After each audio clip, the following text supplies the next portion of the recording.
If there's a creeper chasing you, but you don't have a shield, and you want it to blow up but you don't want to die, then you can actually place a block in front of it. It'll absorb most of the damage, even if it's a barely blast resistance block such as netherrack. If there is a mob that's in a hole, and you go into a hole with a corner, and it's at that corner, you can actually take damage. It's not that much, but if you're on like half a heart, for example, then it can be the matter between life and death. The mob will only do this if it notices you, though. For example, as you can see, it does not notice me because I'm too far away, but if I go into here, then, well, it does notice me because I can't get in. And then, as you can see, it's hitting me through the corner of the block, even though I can't hit it. If it's nighttime, and you're super low health, and you accidentally look at an Enderman, there's a high chance that you're going to die. But the thing is, if you never look away from the Enderman's face, then he can't actually run, he'll just stay still. Here, allow me to demonstrate. As you can see, I'm at low health, I looked at the Enderman, he's getting all mad and stuff, but he can't actually move, so I keep looking straight at his face.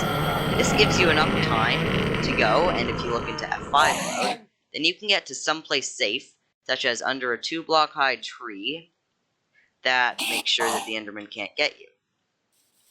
Yes, if you look at an Enderman, and it gets angry at you, and it starts running, then you can stop it just by looking at it. It'll teleport away, and yeah, that also gives you some time. Then after that, you can just look at it yet again, and then get yourself to a safe place. See, I look away, he teleports, and then I just freeze him right in place. Perfect.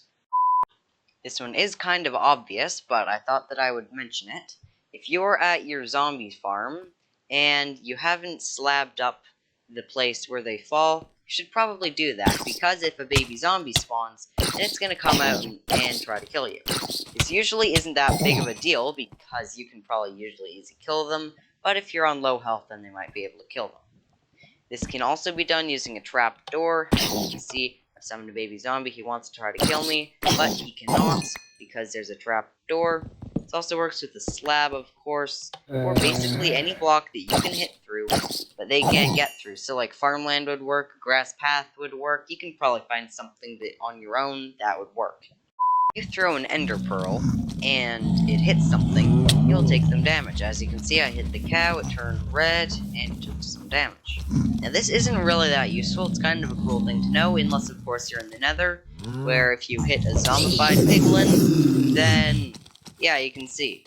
It also happens if you hit a piglin, or basically any other mob that will alert other mobs if it's been hit. So this also happens with villagers, piglins, and yeah, other things that do that. Another thing about ender pearls is that if you're at low health and you try to ender pearl somewhere, as you know, they take down damage when they land, and yeah, you're probably going to die. If you're in the Java version of Minecraft, then you can place a sweet berry down and land in it, therefore negating your fall damage, like that. However, if you are in the Bedrock edition of Minecraft, then this will not work, as I placed it down, but yet it did not work. If you have the fire resistance effect, and you want to break your fall in a thin layer of lava, then don't get your hopes up, because it's only going to soften your fall if it doesn't work entirely. You see, lava only softens your impact, so if you can hold spacebar, or any type of jump, before you reach the bottom, then you won't take any damage. But if it's a thin layer of lava, and even if you have fire resistance, then you'll probably die. I landed straight in lava, but I died because it didn't break my fall. It's only a tiny little slit of lava. Say that I'm in a cave, I have a really good pickaxe that I do not want to lose, I accidentally fall into lava, I panic, and I exit the game. What do I do? Do I just log back in and accept that my pickaxe is gone? No, I do not. What I do is I relog, and I actually get around 5 seconds of fire resistance every time I relog in and I'm on fire. You will have to keep relogging in and logging out, though, just because, like, yeah, it'll only give you around 3 or 5 seconds of fire resistance, but eventually, enough of this, you can actually just put yourself out, and you can save yourself from losing all of your really good stuff. If you want to break your fall using a block, such as a slime block or a hay bale, but not anything like water, then make sure that your player's center is on the block. Because if your center is off the block, and even if you're still on the block, but your center isn't, that fall damage will not be broken. Allow me to demonstrate. Here, if I land on the very center, then everything's fine. But if I don't land on the very center, then, well, yeah, you see what happens.